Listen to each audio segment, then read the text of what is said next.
Assalamualaikum warahmatullahi wabarakatuh. Perkenalkan, kami dari kelompok 4 ingin melakukan edukasi tentang kehamilan. Sebelumnya, perkenalkan, saya Sili Regina Pamasi Sayani dengan NIM akhir 31. Saya di sini akan menjelaskan tentang kunjungan ulang atau kontrol kehamilan.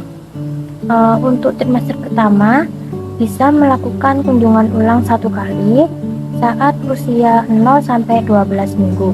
Lalu untuk trimester kedua bisa dilakukan kunjungan ulang 1 kali saat usia lebih dari 12 minggu sampai 24 minggu. Yang terakhir, trimester 3 bisa dilakukan kunjungan ulang 2 kali saat usia lebih dari 24 minggu sampai kelahiran.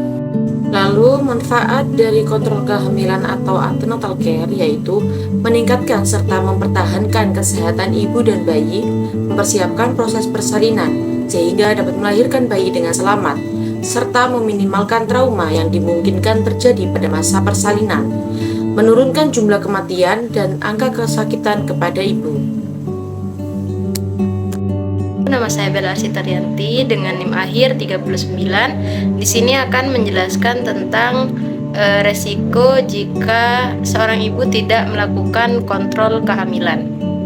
Pertama, tidak mendapat penanganan yang tepat terhadap bahaya kehamilan, terutama pada trimester pertama atau trimester awal. Biasanya kebanyakan ibu mengalami mual muntah. Nah, hal-hal seperti ini jika tidak dikonsulkan kepada tenaga medis atau tidak melakukan kontrol tadi, maka akan mengakibatkan efek yang buruk kepada ibu seperti dehidrasi atau gizi buruk pada ibu. Nah, lalu tanda bahaya kehamilan juga seperti gerakan janin yang tidak teraba. Nah, hal ini jika tidak dikonsulkan maka juga akan berakibat fatal terhadap bayinya.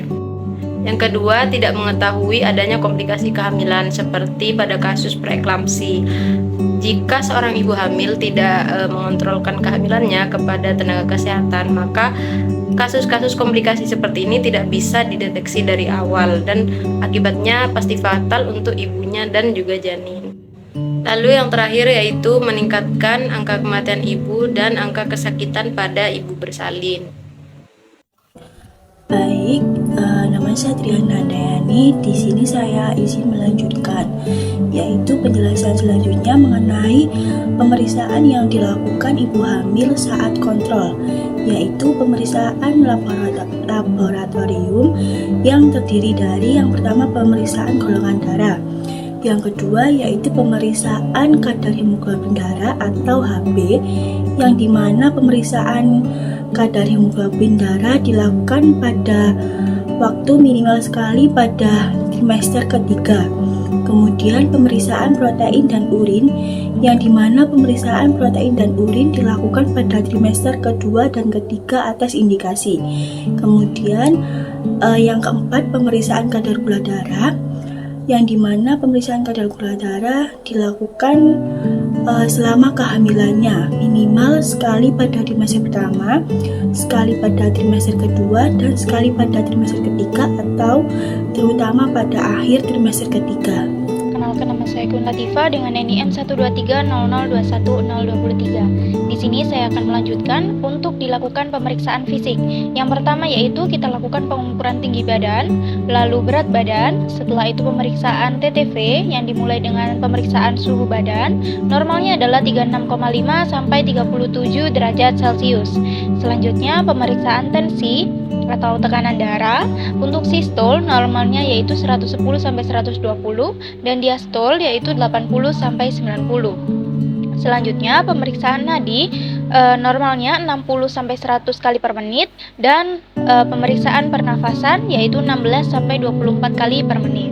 Selanjutnya yaitu pemeriksaan dari ujung rambut sampai ujung kaki. Yang pertama yaitu pemeriksaan rambut, yang kedua pemeriksaan wajah, dan yang ketiga mata, keempat hidung, kelima bibir dan gigi, keenam telinga, ke-7 leher, ke-8 dada, meliputi mendengarkan detak jantung dan juga bunyi paru-paru.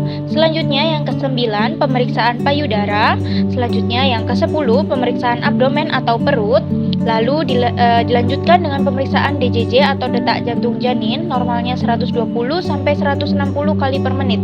Selanjutnya pemeriksaan panggul, lalu ke genitalia eksterna, lalu pemeriksaan bagian anus, lalu ke ekstremitas bawah, selanjutnya ke ekstremitas atas, lalu pengukuran lila, normalnya yaitu lebih dari 23,5 cm. Selanjutnya pemeriksaan refleks patella.